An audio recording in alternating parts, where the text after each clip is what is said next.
Greetings, and welcome back to Room 303 in our Talks with Walt, as we are calling our readings through the deathbed edition of Walt Whitman's Leaves of Grass. We now turn to a little poem, Gliding O'er All, which is poem number 23 of the 29 of By the Roadside. I find this a really fascinating little poem that we'll want to study here for a few moments. It is the power of the word picture and of sailing, which of course so much of this is borrowed from his reading of Homer and the Odyssey and all of that. Now, the assumptions are that you've been with us at LearnStrong.net. Down the left-hand side, Talks with Walt. We started with inscriptions. We gave introductory sets of comments to Roadside, and then we just finished with the little poem, Thought. The background information here from Norton's will say to us that this poem first appeared as the epigraph on the title page of Passage to India. Obviously, we're going to get to that one later. In 1871, 72, and 76. And was transferred to the present group in 1881. And in fact, just to kind of give you a heads up, we'll be reading here at the end of this little conversation the final lines from Passage to India, so that you can start to get a sense of it. Hey, do you guys remember when we were reading Song of the Rolling Earth, and especially Passage 2? Do you remember this? Whoever you are, motion and reflection are especially for you. The divine ship sails the divine sea for you. Let's play the game now of gliding o'er all. Gliding o'er all through nature, time, and space, as a ship on the waters advancing, the voyage of the soul, not life alone, death, many deaths, I'll sing. Now this, of course, many deaths I'll sing will already get us ready for our study of drum taps, which is coming, because of course that will break our hearts as we read about so many deaths. But notice here we begin with gliding, and you'll maybe remember from Salut Among, a poem we've already studied about such gliding wonders. And of course the use of the word all, gliding o'er all. I mean, we've seen the word all used constantly through Leaves of Grass as an encompassing word.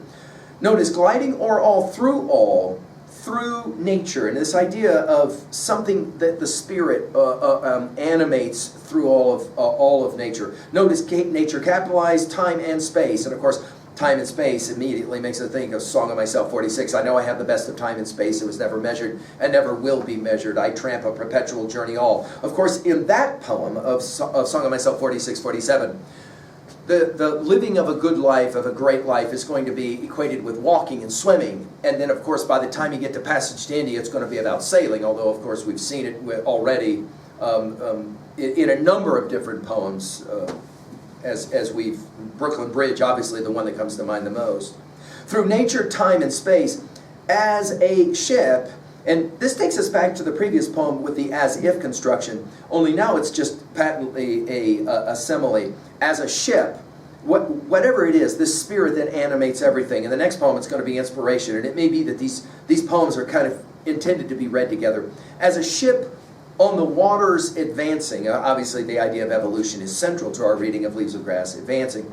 The voyage of the soul, which is a great construction. The voyage of the soul, used right one time only. That construction used one time only in all Leaves of Grass. The voyage of the soul. Notice again the dash. Not life alone. Makes us think of our Emily Dickinson, the use of that dash. Not life alone. Death. Many deaths I'll sing. And of course, you'll remember that Song of Myself, Passage 6, will end with something very similar. That idea that, dying is just as important as living. Notice he's going to argue many deaths I'm going to sing, because it is in the process of living and dying that the voyage of the soul will in fact happen, if at all. Now, this will lead us to the 2A message of the only and the true Odyssey is not the journey only of the body, but also, of course, of the soul. And you'll remember in Song of Myself, Passage 48, he says, I have said that the soul is not more than the body, and the body is not more than the soul is, and nothing, not God, is greater to one than oneself is. And so